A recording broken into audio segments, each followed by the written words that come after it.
अस्सलामुअलैकुम नाज़रीन, KBN news channel में आप तमाम का तहे दिल से इस्तकबाल है। आइए आज की अहम खबर पर नज़र डालते हैं।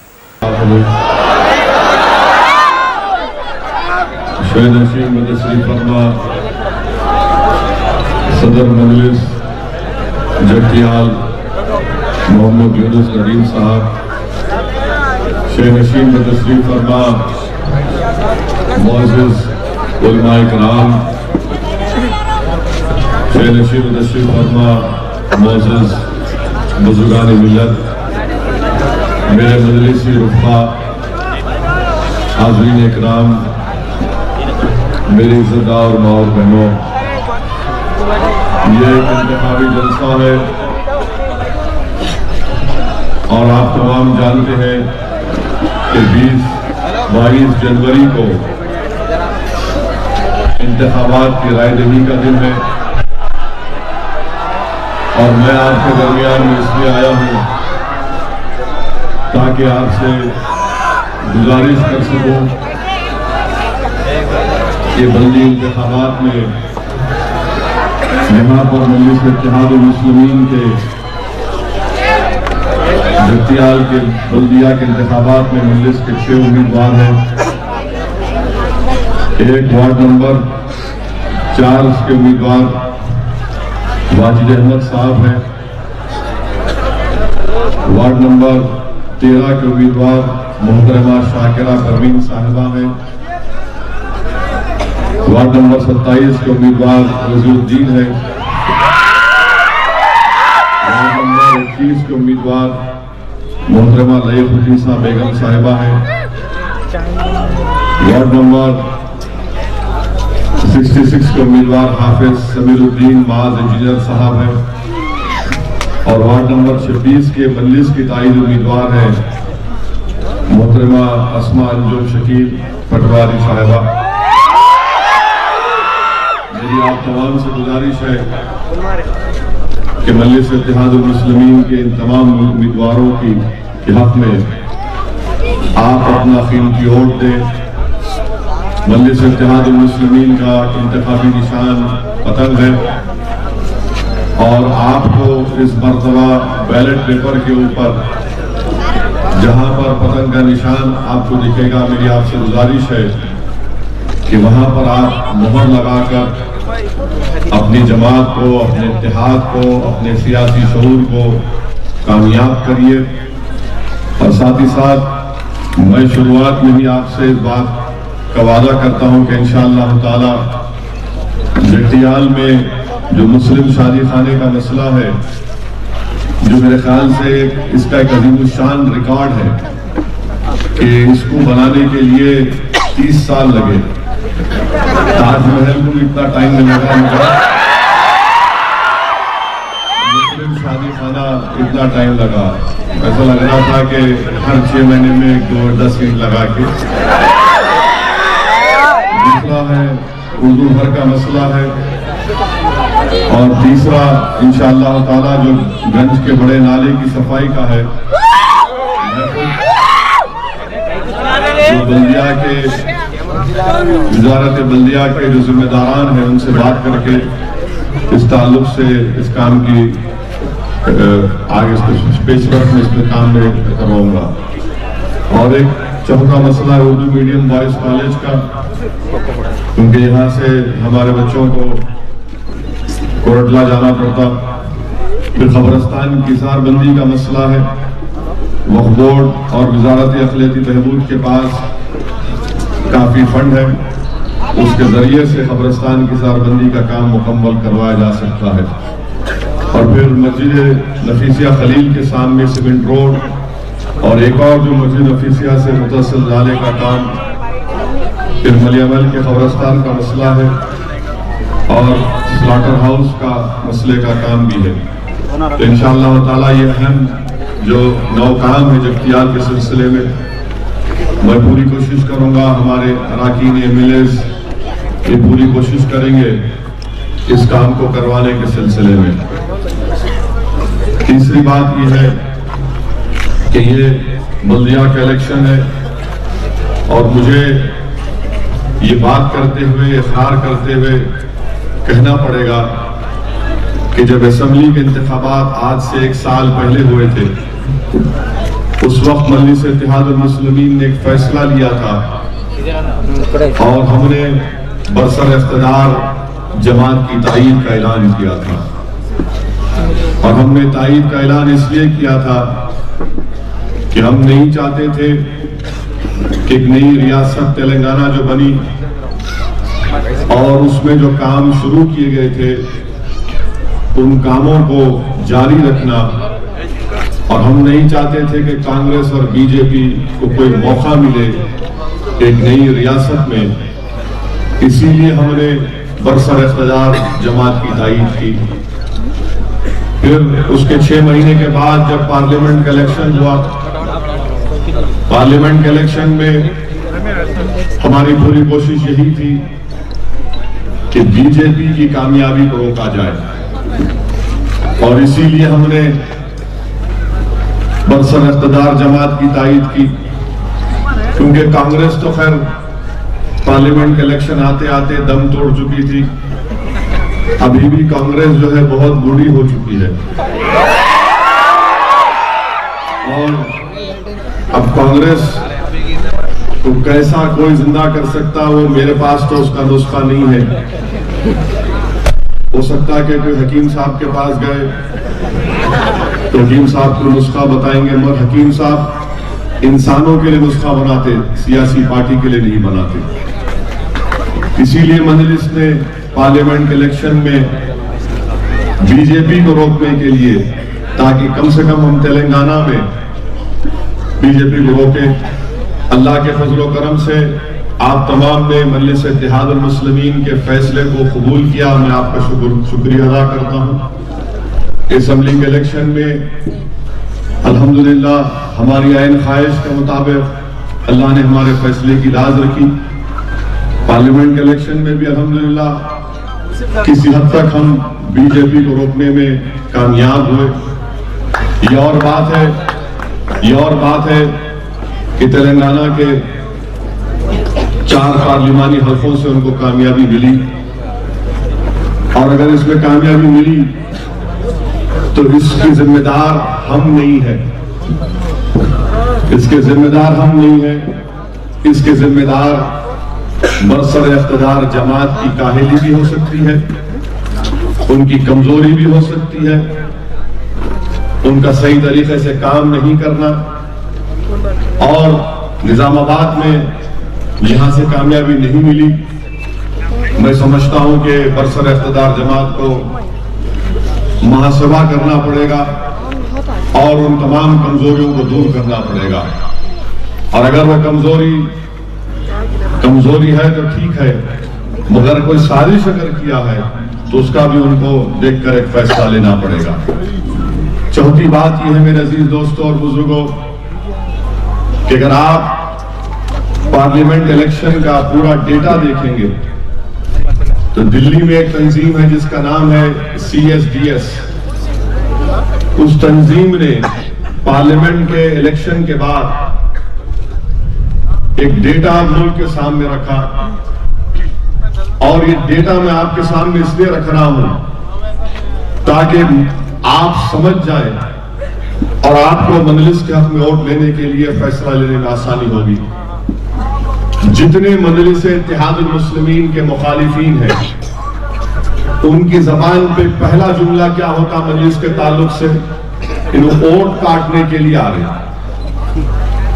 और इन्हों वोट काटने के लिए आ रहे। दूसरा रहता कि भाई इनकी वजह से फिरका परस्त ताकतों को फायदा होता। ये 2 चीजों को आप सामने रखो। अब मैं इनका ये जो इल्जाम है CSDS का डेटा आपके सामने रखता हूं, और इन तमाम को इनके धज्जियां नहीं उड़ाऊंगा, बल्कि इनको कपड़े उतार कर बताऊंगा कितना झूठे हैं लोग। लिटरली नहीं, तो गलत बोलने में वैसे जो मजलिस के मुखालिफीन है, अब उनको लगता कपड़े पहने हैं, मगर हमको नहीं लगता कि पहने हैं। जो कपड़े पहनता है वो हैदार होता है, शरीफ होता है। CSDS का डेटा ये है मेरे अजीज दोस्तों और बुजुर्गों। भाई साहब यहाँ जो लोग खड़े हैं बात नहीं करना प्लीज, कोई भी रंग आपको बात करना है बाहर जाओ। CSDS का डेटा ये है कि 2014 में नरेंद्र मोदी या बीजेपी को जो हिंदू वोट मिला वो 37% मिला, 37%। ये मैं नहीं बोल रहा हूं, CSDS का डेटा बोल रहा हूं। और 2019 तक जब 19 का पार्लियामेंट का इलेक्शन हुआ तो बीजेपी और नरेंद्र मोदी को 44% हिंदू वोट मिला। 37% 2014 में और 2019 में 44%। कितना इजाफा हुआ? 7% का इजाफा हुआ। बीजेपी को मुस्लिम वोट भी मिला बोलते हो लोग। 14 में 6% मिला, 19 में भी 6% था। ये 6 का 6 रह गया, वो 37 का 34 हो गया, 44 हो गया। अब इसका जिम्मेदार कौन है? कौन है इसका जिम्मेदार? आप खुद फैसला कर लो।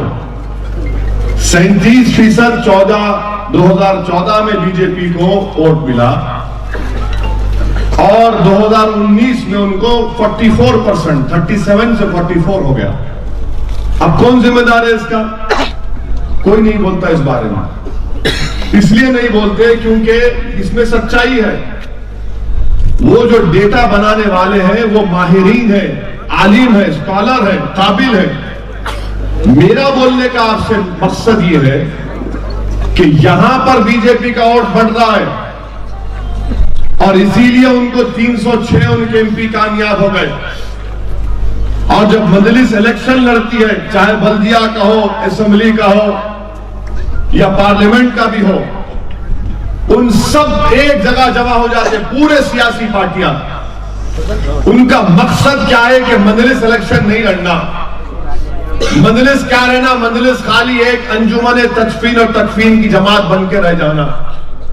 और मजलिस जो है गुलामी करना इन तमाम नाम निहाद सेकुलर पार्टियों की। अन्ना, दुर्रा, तम्मुडू, ये मेरे से नहीं हो सकता, ना मुझसे हो सकता, ना मेरी जमात के किसी भी एक अदना रुकन से नहीं हो सकता। हम सियासी जमात हैं, सियासी पार्टी है और हमारा मकसद क्या है? इलेक्शन लड़ना। और इलेक्शन लड़ेंगे, जीतेंगे, हारेंगे। मगर ये एक मिजाज जो बन चुका है ना भारत में, नहीं ओवैसी नहीं आना, ओवैसी लड़ा की वोट डिवाइड हो जाते और फिरका परस्त पार्टियों को फायदा पहुंच जाता। मैं इनसे पूछ रहा हूं, ये जो CSDS का डेटा है जो तुम्हारे मुंह के सामने नजर आ रहा है, क्या ये सच है या झूठ है? बोलो मेरे को। तीसरा इनका इल्जाम, इलेक्शन लड़ते बीजेपी जीतती। अब आप सुनो, इसको भी जीरो करते हैं। कैसा? हैदराबाद का पार्लियामेंट का इलेक्शन हुआ, दूसरे नंबर पर कौन आई? बीजेपी आई। हैदराबाद की गैर अवाम ने मजलिस को कामयाब किया। फिर औरंगाबाद, वहां से मजलिस के उम्मीदवार मोहतरम इम्तियाज जलील साहब ने मजलिस के उम्मीदवार है। 30 साल से शिवसेना का एमपी था और 30 साल के शिवसेना के एमपी को इम्तियाज जलील ने हराकर औरंगाबाद की उस तारीख के मुबारक सरजमीन पर मजलिस के झंडे को बुलंद किया। तीसरी सीट जो लड़े पूरे पार्लियामेंट के इलेक्शन में, वो बिहार में किशनगंज की सीट। मजलिस के उम्मीदवार मोहतरम अख्तरुल ईमान साहब जो बिहार के सदर हैं, वो 3 लाख वोट हासिल किए। नीतीश कुमार का उम्मीदवार 3,25,000, कांग्रेस का उम्मीदवार 3,50,000। तो तीनों पार्लियामेंट की कॉन्स्टिट्यूएंसीज में जहां पर हम लड़े, वहां पर 2 जगह पर, एक जगह पर हैदराबाद ने बीजेपी को हराया, औरंगाबाद में शिवसेना जो बीजेपी के साथ अलायंस में थी, और किशनगंज बिहार में मजलिस लड़ी अख्तरुल ईमान को 3 लाख वोट मिले, मगर कांग्रेस कामयाब हुई। अब आप फैसला कर लीजिए, ये जो खास तौर से ये कांग्रेस और उनके चमचों की जो जमात है, इनका एक ही रहता रहा, एक ही खवाली हारमोनियम में बैठते कि मंजलिस वोट काट रही, हाँ मंजलिस वो कर रही। अरे भाई, ये आपके सामने आदादो शुमार और हकीकत को बयान कर रहा हूं कि मजलिस जहां लड़ती है, इसलिए इलेक्शन लड़ती है, हम सियासी पार्टी हैं, 70 साल से हम हिंदुस्तान की जमहूरियत पर यकीन रखते हैं, इसीलिए हम इलेक्शन में हिस्सा लेते हैं। और इलेक्शन में हिस्सा इसलिए लेते हैं कि जमहूरियत को मजबूत करना और आवाम को यह मौका मिले कि अपने पसंद के उम्मीदवार को वोट दे। अब आप बताइए, वोट कटवा कौन है? मैं तो तेलंगाना में सिर्फ 1 सीट लड़ा, औरंगाबाद में 1, बिहार में 1, पूरे भारत में सिर्फ 3 पार्लियामेंट की सीट पर मजलिस इलेक्शन लड़ा, और उसके बावजूद भी 306 पे बीजेपी कामयाब हो गई।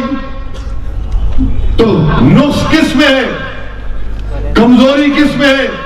मगर ये तमाम सियासी पार्टियां गुरूर और तकब्बुर में इतना डूबी हुई है कि अपनी मोटी गर्दन को झुकाकर अपने गिरेबान में झांक कर नहीं देखना चाहते कि तुम्हारे में गलती कमजोरी क्या है।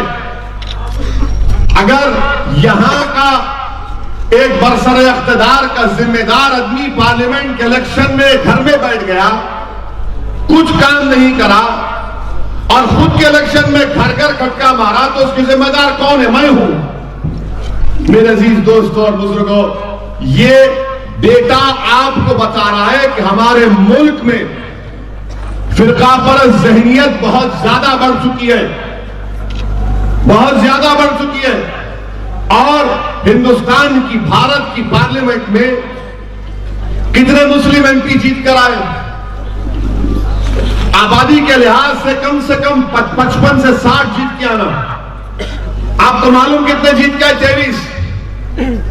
और वो 23 में से 21 ऐसे जहां से 30% वोटर लिस्ट में मुस्लिम अक़लियत का नाम है। तो ये पॉलिटिकल पार्टियों की कोई कामयाबी नहीं है। आखिर इतने कम क्यों जीत रहे? इसकी वजह क्या है? मैं हूं इसकी वजह। यानी हर चीज मेरे गले मिला के डाल दो। मैं महाराष्ट्र का इलेक्शन लड़ा तो कांग्रेस के लोग बोलते थे कि ओवैसी को वोट मत दो, बीजेपी शिवसेना को हराना है। इलेक्शन हो गया तो जैसा इलेक्शन हुआ, कांग्रेस वाले जाकर इंडियन पॉलिटिकल मैरिज एक्ट के तहत शिवसेना से शादी कर लिए। एनसीपी शरद पवार साहिब इंडियन पॉलिटिकल मैरिज एक्ट के तहत चौथी कर लिए और मिल लिए शिवसेना से। पूरा इलेक्शन तमाम बोलते गए, हर जगह पे जहां जाते थे ओवैसी को वोट मत डालो। मगर आप शिवसेना से जाके ये बंधन टूटे ना बोल के बांध लिए, उसकी कोई फिक्र नहीं है आपको। वो शिवसेना जिसके ताल्लुक से श्री कृष्णा कमीशन की रिपोर्ट में जस्टिस श्री कृष्णा ने लिखा कि बाल ठाकरे बंबई के फसादात में एक जनरल का रोल अदा कर रहे थे। आप जाकर उनसे इत्तेहाद कर लिए। हमारे 2 MLA जीते वहां से। फिर हरियाणा में नहीं लड़ा, हरियाणा बीजेपी जीत गई। झारखंड में लड़ा, 11 असेंबली की सीट पर 12,000 से लेकर 29,000 तक वोट मिले मजलिस को, मगर फिर भी आप वहां पर बीजेपी नहीं बनाई। आखिर ये पूरे मुल्क में मजलिस के ताल्लुक से लोगों में और खास तौर से बुजुर्गों में, हमारी इज्जतदार मां और बहनों में और बिलखुसूस नौजवानों में ये लगाव, ये मोहब्बत क्यों पैदा हो रही है? इसलिए पैदा हो रही है कि तमाम लोग ये नाम निहाद सेकुलर पार्टियों से, इनकी मुनाफिकत से, इनकी दोगली पॉलिसियों से तंग आ चुके हैं, तंग आ चुके हैं। क्योंकि बोलते करते इनकी जबान पर सेकुलरिज्म होता, मगर अंदर से इनका दिल धड़कता आरएसएस के लिए। ये रमजान में आके तो रोजा खोल लेंगे हमारे साथ बैठकर। रोजा तो हम रहते, खजूर भी हमारा खा लेते, मगर गुटली हमको नहीं देते। शादी खाना देखो 30 साल से बन रहा, मस्जिद के सामने नाला, गंदगी बह रही, मगर उसके बावजूद भी अरे अरे कहां भाई साहब, मौलाना किधर है? सब बोलेंगे। मगर यही चीज है जो आज की नस्ल का नौजवान इन चीजों को महसूस करके बोल रहा कि बहुत हो गया इनके ड्रामाबाजी। इसीलिए हर जगह मजलिस के ताल्लुक से जुनून है लोगों में।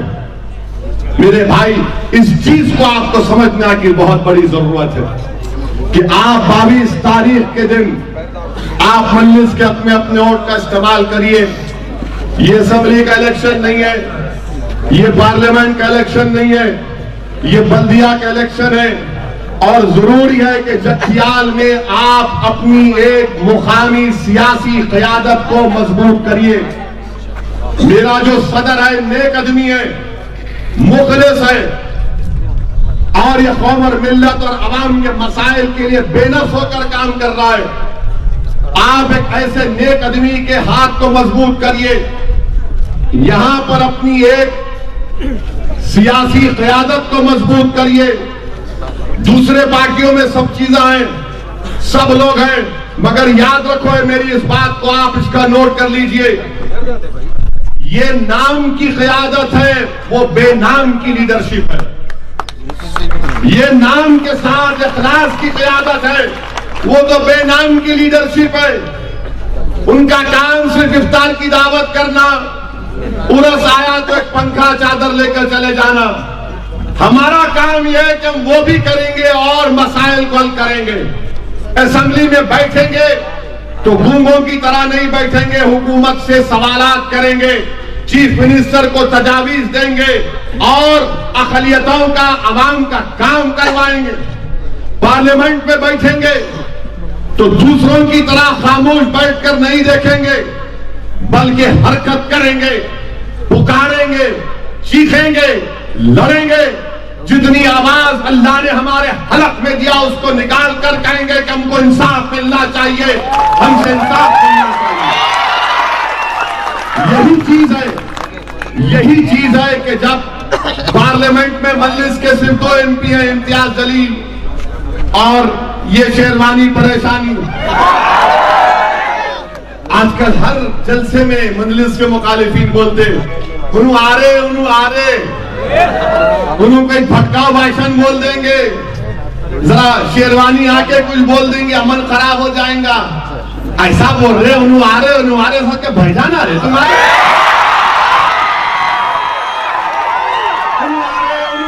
उन्हों आ रहे हैं? क्या जगत्याल मेरा नहीं है? भारत मेरा नहीं है? मैं नहीं आ सकता यहाँ पे? आ गए, आते रहेंगे। अरे हर जगह मीटिंग करके बोले हमारे,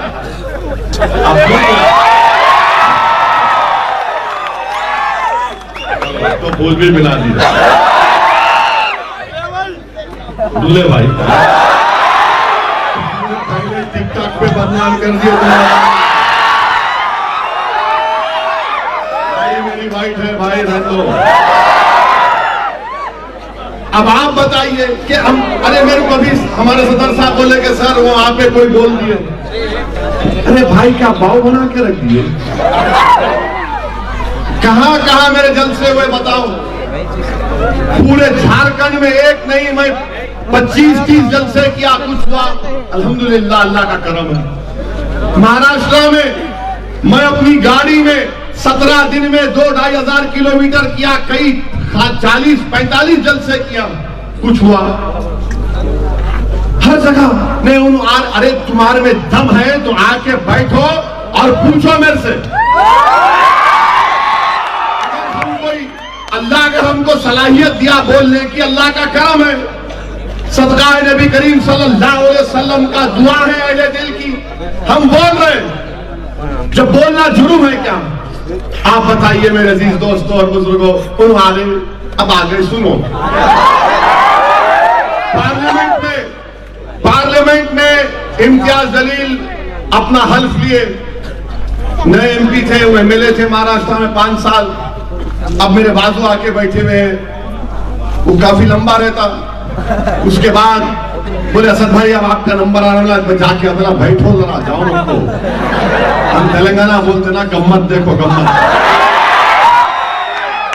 मेरा इम्तियाज बैठो, बोले क्या होगा असद, बोला देखो अभी टन टनाटन मामला है। जैसा हमारा नाम पुकारे, अब मैं एक कदम रखा, जैसा इन्हों बोलते ना इन्हों शेरवानी आ रहा, वही ज़हनियत बीजेपी वालों की भी है। अब जैसा हम जाना शुरू करे, हमको देखते कि नारे मारना शुरू कर दिए, देखते कि नारे मारना शुरू कर दिए। एक एक नारा क्या क्या बोल रहे थे। बहरहाल जितनी उनकी ज़हनियत, जितने उनके आदाब, जितने उनके अखलाक, उसके लिहाज से जबान से मजाहरे हो रहे थे। मैं भी तेलंगाना का छिछोरा हूं। मैं बोला हो के पुकारो बाबा और पुकारो। जब दूल्हे की बारात आता ही तो बैंड बाजा बजाता नहीं, बहाओ फूल बरसाओ मेरा महबूबा। पुकारो तुम, पुकार लिए हम वो अल्लाह के नाम पे, संविधान पर, दस्तूर पर हल्फ ले लिए। उसके बाद जिस्म में मेरे भी तेजाब की है। और मैं जो सियासत सीखा हमारे कायद सालार के खत्मों के पास बैठकर सीखा। जब हम पैदा हुए थे, हमको हमारे बुजुर्ग बोलते कि एक बड़े वली को बुला के हमारे कान में अज़ा दी गई। जुगनू जाने के बाद हमारे बाद दूसरे कान में सियासत हो। हमको ये सिखाया गया मजलिस के लोगों को कि किसी का सियासी कर्जा नहीं रखना। ओथ ले लिए। उसके बाद मैं बोला बिस्मिल्लाह, सुनो अब, जय भीम।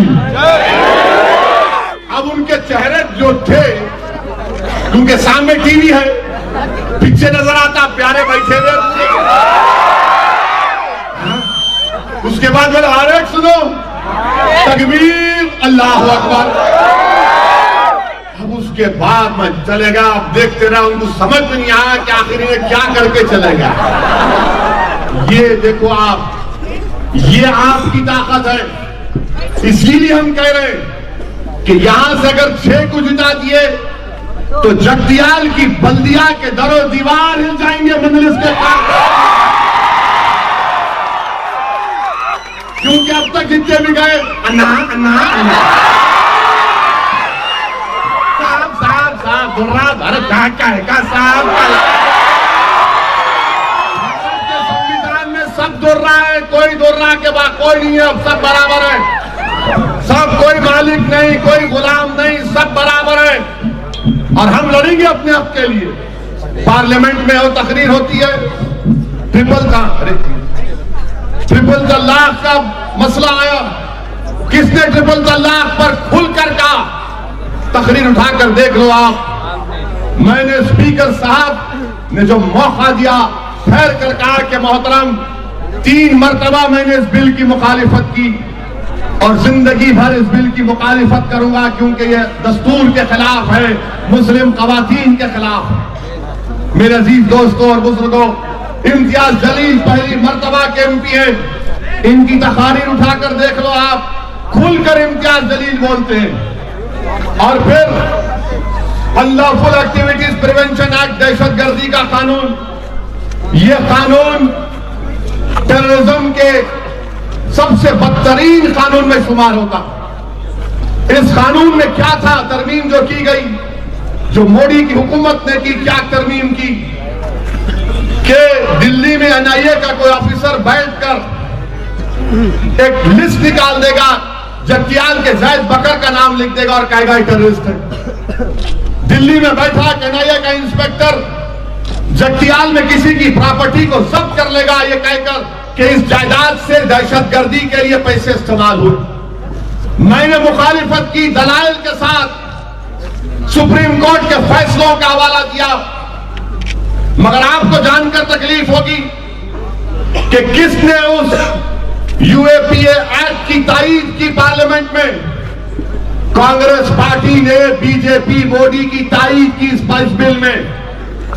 अगर ये यूएपीए के एक्ट में अगर किसी को पकड़ा जाएगा या लिस्ट निकाली जाएगी, दहशतगर्द करार दिया जाएगा, प्रॉपर्टी जब्त होगी, तो कांग्रेस पार्टी ने बीजेपी की तायद की।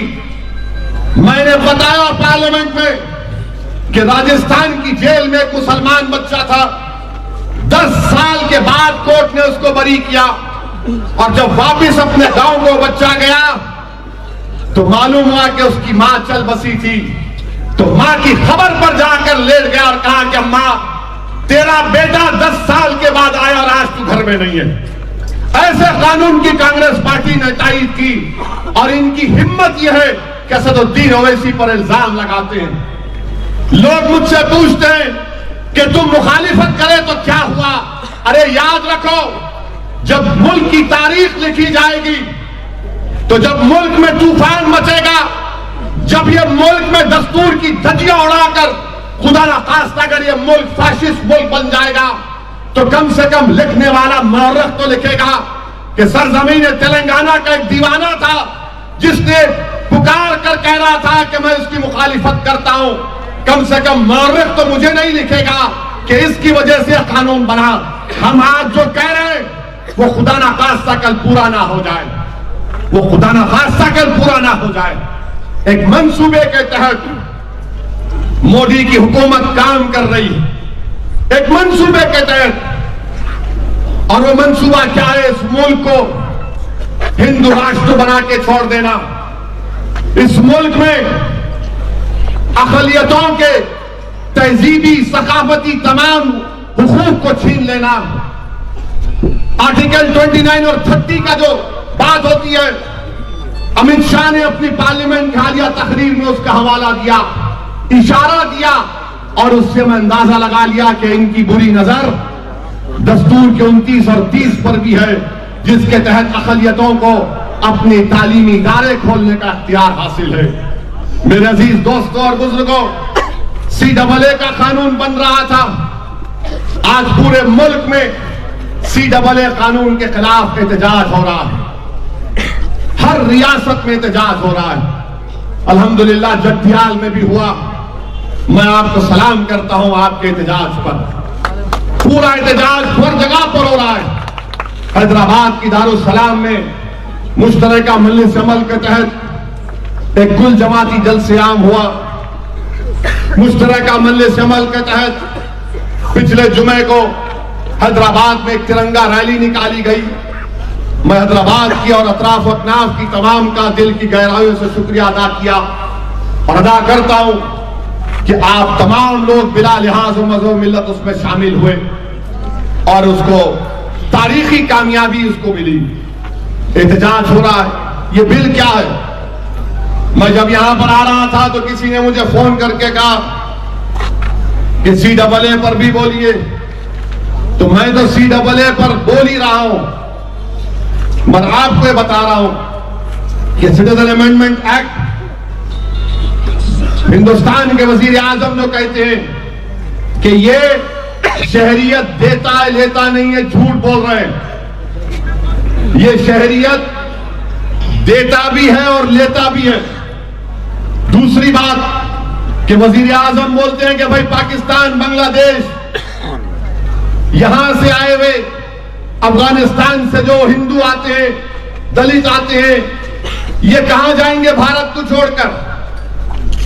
तीसरी बात कि नहीं, इससे सिटीजनशिप मुसलमानों को कहते हैं आप डरिए मत, फिक्र करने की जरूरत नहीं।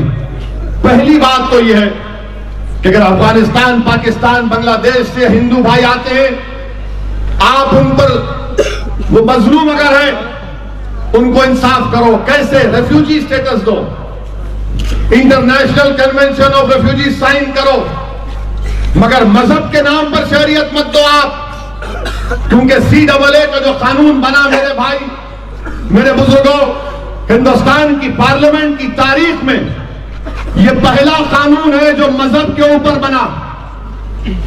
70 साल में पार्लियामेंट में कभी भी इस तरह का कानून नहीं बना कि मुसलमान को नहीं दिया जाएगा, बाकी सबको दिया जाएगा।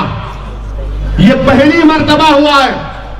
दूसरा प्राइम मिनिस्टर बोलते कि इसको सिटीजनशिप देता है, लेता नहीं है। प्राइम मिनिस्टर वजीर आजम ने रामलीला ग्राउंड में कहा 130 करोड़ जनता को झूठ बोला जा रहा है। मोदी जी जब कभी भी आते हैं ऐसा ही बोलते हैं। एनआरसी नहीं, एनआरसी के बारे में वजीर आजम ने कहा कि कोई फैसला नहीं हुआ। अब आप सुनो, आसाम में एनआरसी हुआ ना? आसाम में सुप्रीम कोर्ट के मातहत हुआ ना? उसमें 19 लाख अवाम के नाम नहीं आए ना? मुंडी लाऊं करो,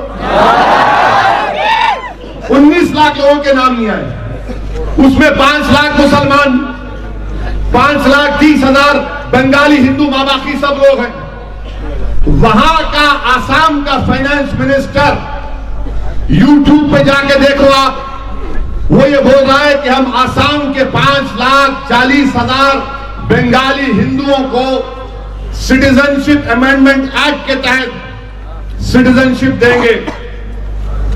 मुसलमान को क्या करेंगे? मुसलमान क्या करना? नहीं, आप जाके केस कर लो फॉरेनर्स ट्रिब्यूनल में। और यही CAA में कहता है कि जो लोग के ऊपर केस चल रहा है वो केस रुक जाएगा। सेक्शन 6 कहता है, पढ़ो आप, बंगाली हिंदुओं को सिटीजनशिप मिल जाएगी आसाम के, मगर वही मुसलमान जो बंगाली जबान बोलता है उसको केस लड़ना पड़ेगा।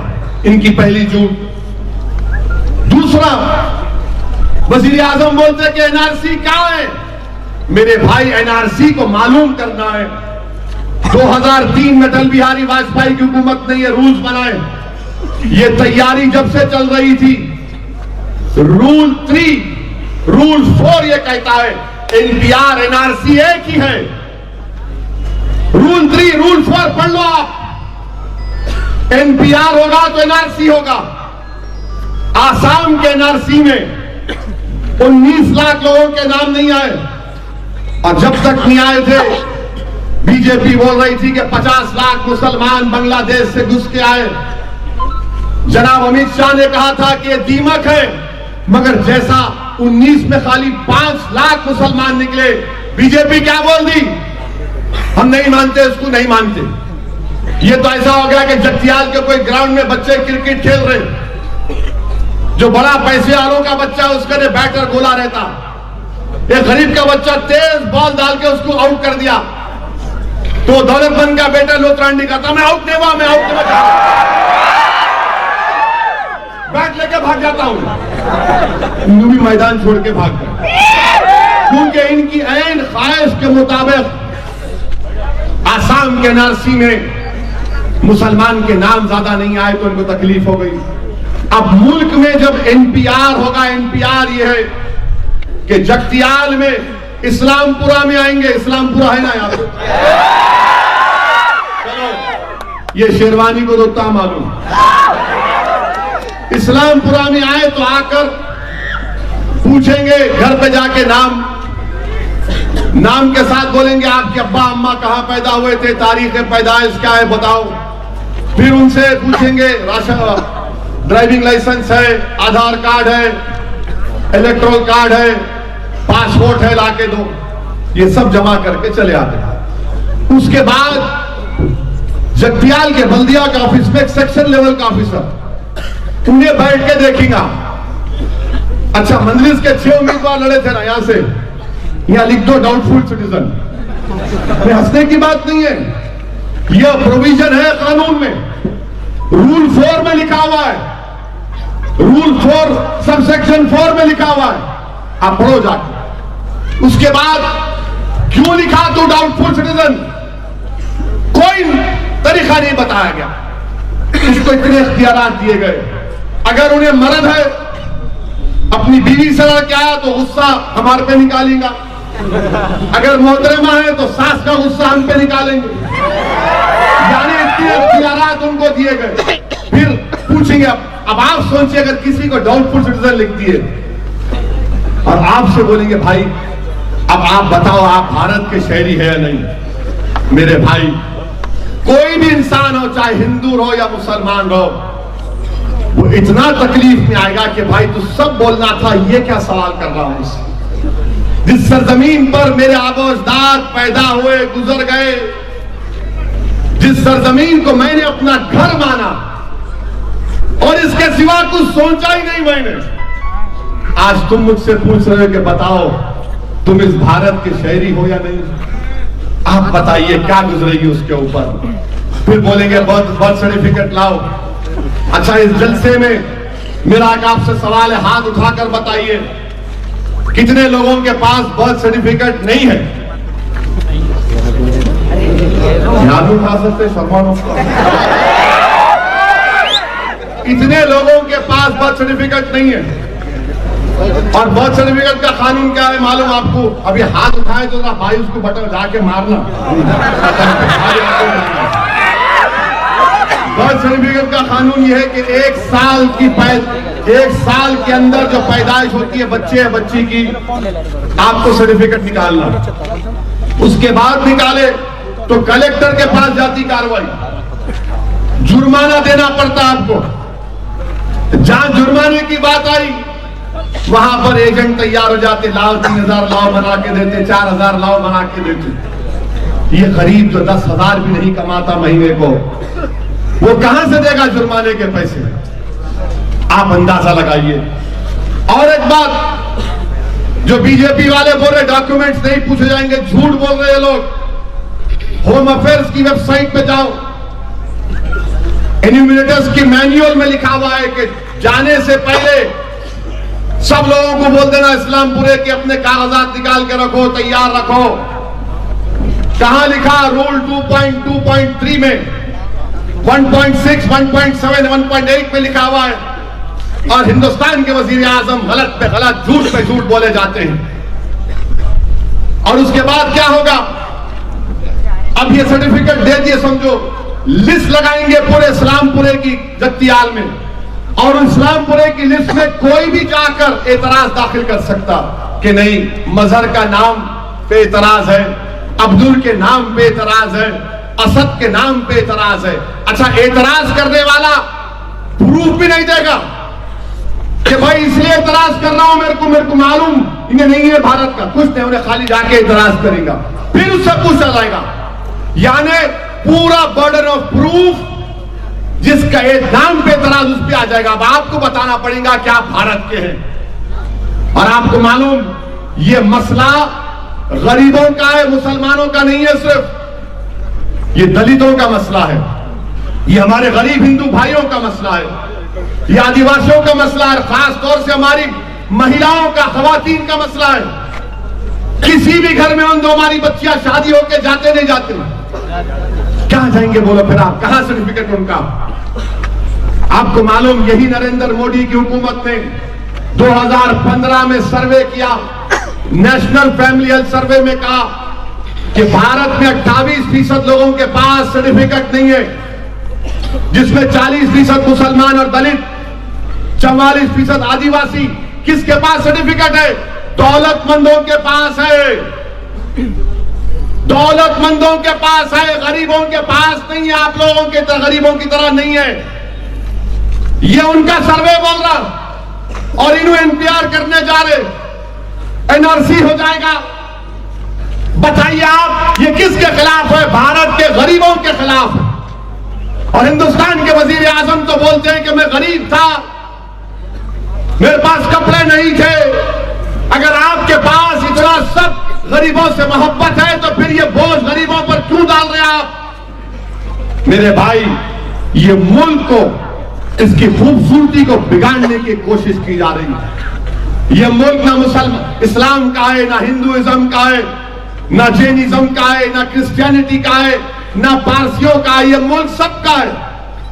ये इस मुल्क की खूबसूरती है।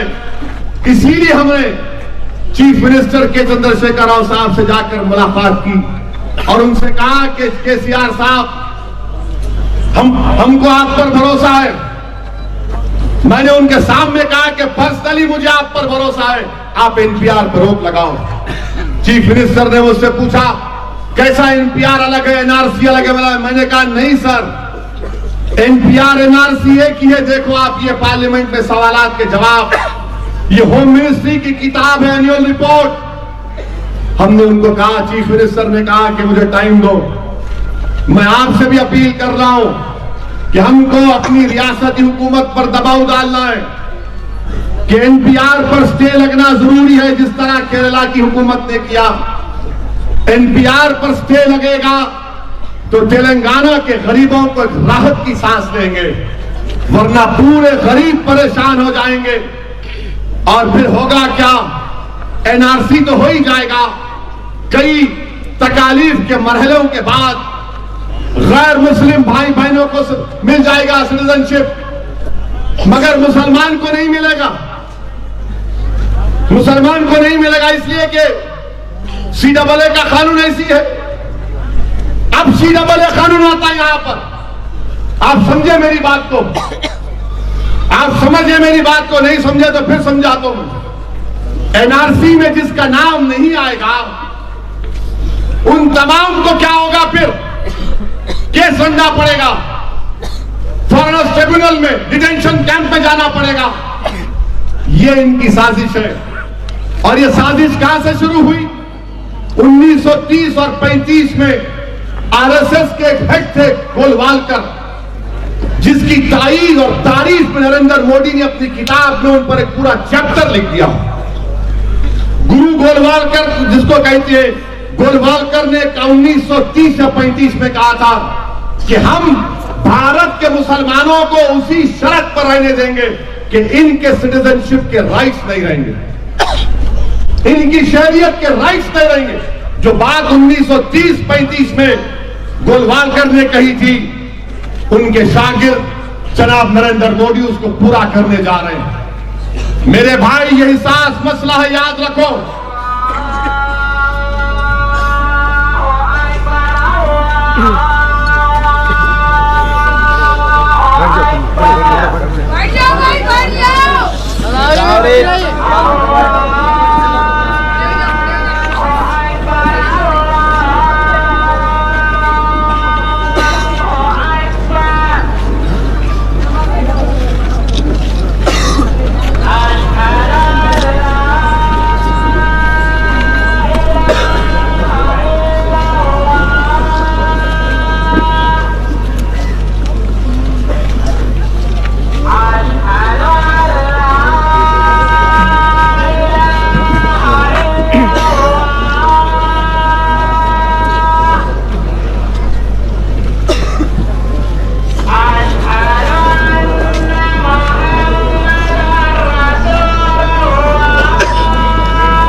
बिस्मिल्लाहिर्रहमानिर्रहीम। मेरी आपसे गुजारिश है कि आप तमाम मुत्तहिद रहकर, मुनज़्ज़म रहकर, बगैर खौफ खाए ऐसे नाजुक वक्त में मुत्तहिदा तौर पर हमको और आपको मिलकर इस मुल्क को बचाने की लड़ाई जो लड़ी जा रही है उसमें हमको अपना हिस्सा और हक अदा करना है। और याद रखिए कि जो लोग आज परेशान है, जो फिक्रमंद है, तो यकीनन उनकी फिक्र जायज है, मगर मैं उनसे कहना चाहूंगा कि जब तक दुनिया बाकी रहेगी हक और बातिल में मुकाबला रहेगा, हक और बातिल में मुकाबला रहेगा। और इंसान की तारीख गवाह है कि जब तक दुनिया बाकी रहेगी हक कामयाब होता रहेगा और बातिल को शिकस्त मिलती रहेगी। और मुझे यकीन है कि इंशाअल्लाह ताला ये संविधान दस्तूर को बचाने की लड़ाई है, ये गांधी और अंबेडकर के ख्वाबों को पूरा करने की लड़ाई है, ये हमारे मुजाहिदीन आजादी की कुर्बानियों को रायगा नहीं जाने देने की लड़ाई है। माल्टा की जेल में जो हमारे बुजुर्गों ने अपने मसाइब और मुश्किलात को बर्दाश्त किया, इसीलिए कि हमारे मुल्क में ये मुल्क की खूबसूरती को बरकरार रखा जा सके। और मुझे यकीन है कि इंशाअल्लाह ताला अल्लाह ने चाहा तो हमको जरूर कामयाबी मिलेगी। और हम इस जलसे के जरिए चीफ मिनिस्टर से मुतालबा करते हैं कि आप NPR पर स्टे लगाइए। हम वजीर आजम से क्या बोल सकते हैं? वजीर आजम अगर महात्मा गांधी को चाहते हैं तो गांधी के सिर्फ चश्मों को शौचालय को दिखाकर बनाने के मत दिखाइए। गांधी का अगर चश्मा अगर आपको प्यारा है तो गांधी के उस बात को भी याद रखिए कि गांधी ने कहा था कि कोई भी जब काम कोई हुकूमत करेगी तो ये देखा जाना चाहिए कि गरीब और बेबस पर इसका कितना असर पड़ता है। बहरहाल 22 तारीख को मजलिस को देकर कामयाब करिए। इंशाअल्लाह ताला मैं फिर आऊंगा और CAA पर आपसे बात करूंगा। अस्सलाम वालेकुम रहमतुल्लाहि व बरकातहू। A1 टाउनशिप की एक और नई पेशकश जहांगीर पीर दरगाह से 2 किलोमीटर पहले मल्टीनेशनल कंपनीज के करीब, जो कि बिल्कुल आबादी से लगा हुआ, बेंगलोर हाईवे से सिर्फ 5.5 किलोमीटर, BT रोड से लगा हुआ, तमाम डेवलपमेंट के साथ 5,50,000 में 100 गज का प्लॉट। A1 टाउनशिप में आपका ये छोटा सा इन्वेस्टमेंट आपका और आपके बच्चों का मुस्तकबिल बदल सकता है। आज ही तशरीफ लाएं और A1 टाउनशिप के इस प्रोजेक्ट से फायदा उठाएं। Office at pillar number 235 opposite fisheries department, Rajendra Nagar, Hyderabad. अगर आपने हमारे चैनल को अभी तक सब्सक्राइब नहीं किया है तो यहाँ पर रेड कलर का सब्सक्राइब बटन दिख रहा है, उसे क्लिक करें और हमारे चैनल को सब्सक्राइब कीजिए और साथ ही साथ बेल आइकन को भी क्लिक कीजिए, जिससे आपको ताज़ा अपडेट मिलती रहे।